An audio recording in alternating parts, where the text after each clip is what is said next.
आणि आस्थापनांमध्ये कामगारांसाठी कामाच्या वेळा ठरलेल्या असतात। काही ठिकाणी 8 तर काही ठिकाणी 9 तास अशा कामाच्या वेळा ठरवून दिलेल्या असतात। मात्र आता कारखाने अधिनियमातील दुरुस्तीला मंत्रिमंडळाने मान्यता दिली, त्यामुळे कामाचे तास 9 तासांवरून 12 तास होणार आहेत। मंत्रिमंडळाच्या निर्णयामुळे कामगारांचा फायदा होणार असल्याचं कामगार मंत्री आकाश फुंडकरांनी म्हटलंय। नक्की आहे तरी काय, याचा आढावा घेणारा हा सविस्तर रिपोर्ट। आता कामाचे तास 9 ऐवजी 12, शिफ्टमध्ये अर्ध्या तासाचे 2च ब्रेक, ओव्हरटाईमसाठी दुप्पट मोबदला।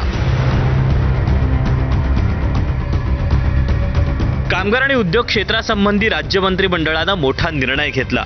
कारखाने अधिनियमातील दुरुस्तीला मंत्रिमंडळानं मान्यता दिली, त्यामुळे आता खाजगी कंपन्यातील कर्मचाऱ्यांना दिवसाला 9 तासांऐवजी 12 तास काम करण्याची तरतूद करण्यात आल्याची माहिती कामगार मंत्री आकाश फुंडकरांनी दिली। जिथे इंडस्ट्री जास्त आहे अशा सर्व राज्यांनी इम्प्लिमेंट केला आहे। जगामध्ये बाकी देशांमध्ये सुद्धा हा निर्णय लागू आहे आणि हा कामगारांच्या फायद्याचा आहे, कारण जितके तास कामगार जास्त काम करतील त्याचा दुप्पट मोबदला आता कामगारांना मिळू शकणार आहे, जो पहिले मिळत नव्हता। आपण कित्येक फॅक्टरीजमध्ये चेक करा की कामगारांकडून आजही 10-10 तास 12-12 तास काम करून घेण्यात येते आणि मोबदला 8 तासाचा मिळतो। त्यामुळे आता हा कामगारांच्या फायद्याचा निर्णय आपण करतोय।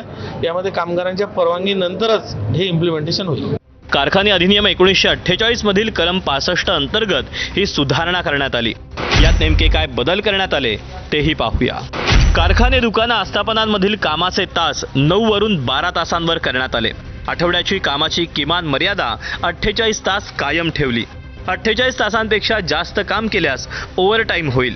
ओव्हरटाईमसाठी कामगारांना दुप्पट मोबदला दिला जाणार आहे। 12 तासांच्या शिफ्टमध्ये अर्ध्या तासांचे 2च ब्रेक असतील। ओव्हरटाईमसाठी कामगारांची लेखी संमती आवश्यक असेल। ओव्हरटाईमची मर्यादा 115 तासांवरून 144 तासांवर करण्यात आली। हा निर्णय कामगारांच्या फायद्याचा असल्याचं कामगार मंत्री फुंडकरांनी म्हटलं। याआधी अनेक राज्यांमध्ये ही पद्धत लागू असल्याचंही त्यांनी सांगितलं। त्यामुळे संभ्रमाची कोणतीही बाब नाही आहे। आपण 48 तासाची मर्यादा कायम ठेवतोय। सोबतच यामध्ये कामगारांचा लेखी कन्सेंट आवश्यक आहे, सरकारचा कन्सेंट आवश्यक आहे, सरकारकडून परवानगी घ्यावी लागणार आहे। त्यामुळे कोणत्याही कामगारावर अन्याय होईल ही बाब याच्यामध्ये नाही।